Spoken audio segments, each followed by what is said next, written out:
Hello everyone, good morning all of you. देखिए, जैसा आप सबको पता है कि हमारा जो टॉपिक चल रहा है वो चल रहा है वॉइस।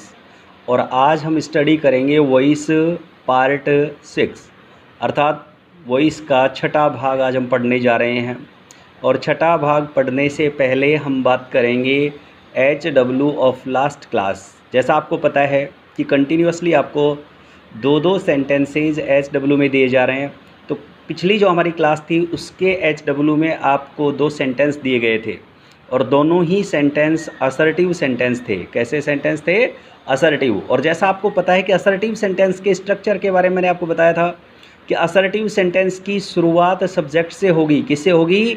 सब्जेक्ट से। और असर्टिव सेंटेंस का जो एंड होगा वो होगा फुल स्टॉप से। किससे होगा? फुल स्टॉप से। तो आपको ध्यान रखना कि ऐसे सेंटेंस से जिनकी शुरुआत सब्जेक्ट से होती हो और जिनका एंड फुल स्टॉप से होता हो वो असर्टिव सेंटेंस होते हैं। तो चलिए हम स्टडी करते हैं इन दो सेंटेंसेस के बारे में। हमारे पास सबसे पहले आ रहा है he has not thought a plan. तो ही हमारे पास क्या हुआ? सब्जेक्ट। हैज़ क्या हुआ? HV। Not negative word, thought verb और ए प्लान पूरा ऑब्जेक्ट। अब जैसा आपको पता है कि जब हमारे सेंटेंस में एक्टिव वॉइस होता है तो सबसे पहले उसमें सब्जेक्ट होता है, फिर हेल्पिंग वर्ब, फिर हो सकता है अगर सेंटेंस नेगेटिव हो तो नोट भी हो सकता है, फिर मेन वर्ब आती है, फिर ऑब्जेक्ट और ETC। कभी कभी ETC बोले तो एडवर्बियल फ्रेज। अब हमें इसका पेसिव बनाना है और पेसिव का जो पैटर्न है, जैसा आपको पता है कि पेसिव के पैटर्न में सबसे पहले जो हमारे पास ऑब्जेक्ट दिया हुआ है, क्या दिया हुआ है? ऑब्जेक्ट। इस ऑब्जेक्ट को इधर लाकर क्या बनाएंगे? सब्जेक्ट। तो यहाँ ए प्लान दिया हुआ था, ए प्लान को हमने क्या बना दिया? सब्जेक्ट। यहाँ हमारे पास ही के अकॉर्डिंग क्या आ रहा है? हैज़। जब भी आपके पास एक्टिव वॉइस में हैज़ हैव प्लस वर्ब की थर्ड फॉर्म हो तो पेसिव बनाते समय हैज़ हैव के बाद बीन का यूज करना है। और अगर सेंटेंस नेगेटिव है तो हेल्पिंग वर्ब के तुरंत बाद नोट आएगा। उसके बाद जो एलिमेंट जुड़ता है, चाहे बीइंग हो, चाहे बी हो, चाहे बीन हो, वो नोट के बाद जुड़ेगा। तो देखिए, ए प्लान ऑब्जेक्ट है, इसको हमने इधर ला के सब्जेक्ट बना दिया। अब यहाँ ही ए प्लान के अकॉर्डिंग हैज़, फिर सेंटेंस नेगेटिव है तो पेसिव भी नेगेटिव बनेगा, नोट, बीन, थॉट, फिर आ रहा है बाई हिम। अब हमारे पास ऊपर वाले सेंटेंस में ही दे रखा है। क्या दे रखा है? ही। सब्जेक्टिव फॉर्म ही होती है, लेकिन इधर लाके इसको क्या बनाएंगे? ऑब्जेक्ट बनाएंगे। तो ही का क्या हो जाएगा? हिम। ठीक है। तो आपने देखा कि असर्टिव सेंटेंस का एक्टिव वॉइस से पेसिव वॉइस कैसे बनाया जाता है। एक एग्जाम्पल जो आपको और दिया गया था, I can not invite you. तो आई हमारे पास हुआ सब्जेक्ट, कैन हुआ मॉडल ऑक्सिलरी, MA का मतलब होता है मॉडल ऑक्सिलरी, और not negative word, invite verb है और यू ऑब्जेक्ट है। अब हम यहाँ ऑब्जेक्ट को किस में चेंज करेंगे? सब्जेक्ट में। तो यू, जैसा आपको पता है कि यू की सब्जेक्टिव और ऑब्जेक्टिव दोनों फॉर्म सेम होती हैं, तो यू इधर यू रहेगा। जब भी आपके पास मॉडल आता है तो मॉडल को ऐसे कैसे पेसिव वॉइस में रख देते हैं, और मॉडल के बाद यदि नोट आ रहा है तो नोट को ऐसे कैसे रखेंगे। लेकिन जब जब सेंटेंस में मॉडल आता हो तो वहाँ पे हमें क्या लगाना है? बी लगाना है। क्या लगाना है? बी। और इनवाइट की थर्ड फॉर्म हो जाएगी इनवाइटेड और बाई मी, इनवाइटेड बाई मी। इस तरह से हमारा ये सेंटेंस हमने पढ़ा। अब हमारे सेंटेंस का सेकंड टाइप, दूसरा जो प्रकार होता है, और दूसरा जो प्रकार होता है वो होता है इंटरोगेटिव सेंटेंस। इंटरोगेटिव सेंटेंस बोले तो प्रश्नवाचक वाक्य। तो इंटरोगेटिव सेंटेंस में आप अध्ययन करेंगे कि हमारे जो इंटरोगेटिव सेंटेंस होते हैं वो कितने प्रकार के होते हैं? दो प्रकार के। देखिए, एरो के मार्क के माध्यम से समझा रखा है। पहला सेंटेंस हमारा होता है interrogative, HV type interrogative sentence, अर्थात ऐसे सेंटेंस जिनकी शुरुआत किससे होती हो? HV से, हेल्पिंग वर्ब से, सहायक क्रिया से, और जिनका एंड क्वेश्चन मार्क से होता हो, प्रश्नवाचक चिन्ह से होता हो, तो ऐसे सेंटेंस HV टाइप इंटरोगेटिव होते हैं। दूसरा जो हमारा इंटरोगेटिव सेंटेंस का प्रकार है वो है WH word type interrogative sentence. तो अगर आपसे कोई पूछे कि इंटरोगेटिव सेंटेंस कितने प्रकार के होते हैं तो आपको बताने दो प्रकार के। कितने प्रकार के? दो प्रकार के। एक होता है HV टाइप इंटरोगेटिव सेंटेंस, एक होता है WH word type interrogative sentence.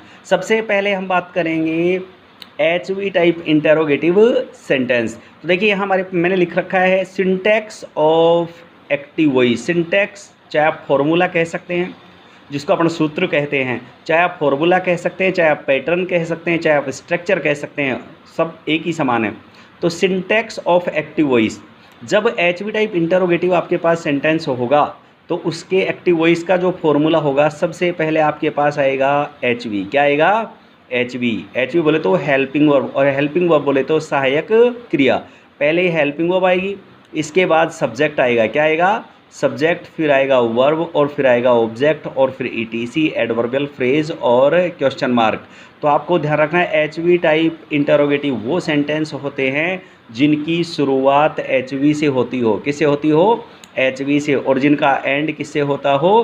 Question mark से। तो आप समझ लेना वो सेंटेंस हमारा कैसा सेंटेंस है? H V type interrogative sentence. कौन सा sentence? H V type interrogative sentence. लेकिन जब H V type interrogative sentence का पेसिव बनाना हो, ये ध्यान रखें आप कि इंटरोगेटिव सेंटेंस का पेसिव भी इंटरोगेटिव ही बनेगा। अर्थात यदि सेंटेंस आपका इंटरोगेटिव है एक्टिव वॉइस में, तो उसका पेसिव भी इंटरोगेटिव ही बनेगा। तो पेसिव वॉइस में देखिए, जब आपके सेंटेंस की शुरुआत है एच वी से हो रही है, तो उसके पेसिव वॉइस की शुरुआत भी किससे होनी चाहिए? एच वी से, हेल्पिंग वर्ब से होनी चाहिए। लेकिन जो आपका सिंपल पैटर्न है, ऑब्जेक्ट को इधर ले आएंगे, ऑब्जेक्टिव केस इधर आ जाएगा, उसके बाद वर्ब की थर्ड फॉर्म यूज करेंगे। जो हमारा सब्जेक्ट होता है एक्टिव वॉइस में, सब्जेक्टिव केस होता है जो इधर ऑब्जेक्ट बनता है, उससे पहले हमें बाई का यूज करना है, और लास्ट में ईटीसी, एडवर्बियल फ्रेज, और फिर क्वेश्चन मार्क। क्या आएगा? क्वेश्चन मार्क, प्रश्नवाचक चिन्ह जिसको अपन कह सकते हैं। एग्जाम्पल के माध्यम से आप समझिए। एग्जाम्पल हमारे पास दे रखा है, देखिए एक्टिव वॉइस का एग्जाम्पल दे रखा है, did you celebrate your birthday. अब डिड हमारे पास क्या है? H we. यू क्या है? सब्जेक्ट। सेलिब्रेट क्या है? वर्ब। और योर बर्थडे क्या है? ऑब्जेक्ट। अब हमारा सेंटेंस एच वी से शुरू हो रहा है, एंड किससे हो रहा है? क्वेश्चन मार्क से। तो एच वी टाइप इंटरोगेटिव हुआ ना। अब इसका पेसिव जब बनाएंगे तो सबसे पहले हमारे पास क्या आएगी? एच वी आएगी। देखिए पैटर्न में दे रखा है, एक्टिव वॉइस का पैटर्न मैच करिए। हेल्पिंग वर्ब आ रही है, सब्जेक्ट आ रहा है, वर्ब आ रही है, ऑब्जेक्ट आ रहा है। अब इसका पेसिव जब बनाएंगे तो पेसिव वॉइस का पैटर्न देखिए आप, सबसे पहले एच वी। जब हमारे पास एक्टिव वॉइस में डिड प्लस वर्ब की फर्स्ट फॉर्म आती हो, तो पेसिव वॉइस में वाज या वर का यूज करेंगे। अब ये वाज वर किसके अकॉर्डिंग आएगा? जो हमारा ऑब्जेक्ट है इधर आकर सब्जेक्ट बनेगा, इसको देखना है। तो योर बर्थडे सिंगुलर है, तो किसका यूज़ करना है हमें? वाज का। तो वाज योर बर्थडे। अब यहाँ हमारे पास सेलिब्रेट डिड के साथ वर्ब की फर्स्ट फॉर्म आती है, लेकिन पेसिव वॉइस में हमेशा वर्ब की थर्ड फॉर्म का यूज किया जाता है। तो सेलिब्रेटेड, फिर बाई, और फिर यू, और फिर क्वेश्चन मार्क। तो जो हमारा पेसिव वॉइस का पैटर्न है उसी के अकॉर्डिंग हमने यहाँ पेसिव वॉइस में चेंज किया है। एक एग्जाम्पल और देखिए आप, are students doing their homework now. तो यहाँ पे आर एच वी है, स्टूडेंट सब्जेक्ट है, डूइंग वर्ब है, और दियर होमवर्क ऑब्जेक्ट है, और नाउ ईटीसी एडवर्बियल फ्रेज है, और क्वेश्चन मार्क। तो अब इसको भी हम पेसिव वॉइस में जब चेंज करेंगे तो हेल्पिंग वर्ब से करेंगे। अब स्टूडेंट्स के अकॉर्डिंग क्या आ रहा है? आर। लेकिन यहाँ हमारे पास दियर होमवर्क सिंगुलर है, इसके अकॉर्डिंग क्या आएगा? इज। और जब जब आपको पता है कि एक्टिव वॉइस में वर्ब की फर्स्ट फॉर्म में आईएनजी आता हो, तो पेसिव बनाते समय किसका यूज़ करना है? बीइंग का। किसका करना है जी? बीइंग का यूज। अब यहाँ हम एच वी के बाद बीइंग का यूज करते थे, लेकिन यहाँ सेंटेंस की शुरुआत ही एच वी से हो रही है, तो अब यहाँ से एच वी हट गए, यहाँ आके और बीइंग लग गया। तो is their homework being done by students now, और क्वेश्चन मार्क। तो ध्यान रखें, इंटरोगेटिव सेंटेंस का पेसिव भी इंटरोगेटिव ही बनता है। एक एग्जाम्पल और देखिए आप, have you not taken tea. Have helping verb है, यू सब्जेक्ट है, नॉट नेगेटिव वर्ड है, और टेकन वर्ब है, और टी ऑब्जेक्ट है। तो यह हमारा sentence H V type interrogative और नेगेटिव हुआ, और इंटरोगेटिव और नेगेटिव सेंटेंस का पेसिव भी इंटरोगेटिव और नेगेटिव ही बनेगा। तो देखिए, has tea not been taken by you, और यहाँ क्वेश्चन मार्क। ठीक है, समझ में आ रहा है? अगला सेंटेंस देखिए आप, is he not giving you a gift nowadays. तो यहाँ पे is helping verb, he subject है, not negative word, giving verb है, यू ऑब्जेक्ट है, और ए गिफ्ट भी ऑब्जेक्ट है। अब हमारे पास दो प्रकार के ऑब्जेक्ट आ गए, इनडायरेक्ट ऑब्जेक्ट और डायरेक्ट ऑब्जेक्ट। और नाउ ए डेज ईटीसी, या बोले तो एडवर्बियल फ्रेज। अब आपको पता है कि ऑब्जेक्ट दो प्रकार के, डायरेक्ट और इनडायरेक्ट। अब सबसे पहले हम डायरेक्ट ऑब्जेक्ट से बनाएंगे, ए गिफ्ट से, तो इज आ रहा है ए गिफ्ट के अकॉर्डिंग। तो is a gift not being given to you. अब यू क्यों आया? इनडायरेक्ट ऑब्जेक्ट को ऐसे कैसे रखा, इसलिए टू का यूज कर दिया। By him now A days. अगर आप चाहें दूसरे ऑब्जेक्ट से बनाना तो आर यू को यहाँ इधर लाएंगे तो आर आई यू के according are you not being given a gift by him nowadays. ठीक है, तो इस तरह से आपने स्टडी किया एच टाइप इंटरोगेटिव सेंटेंस को। अब देखिए आपको दो सेंटेंस SW में दिए जा रहे हैं, were you saying me a story, और अगला है do I not like cold coffee. इनको आपको सोल्व करना है। ओके, मिलते हैं नेक्स्ट क्लास में।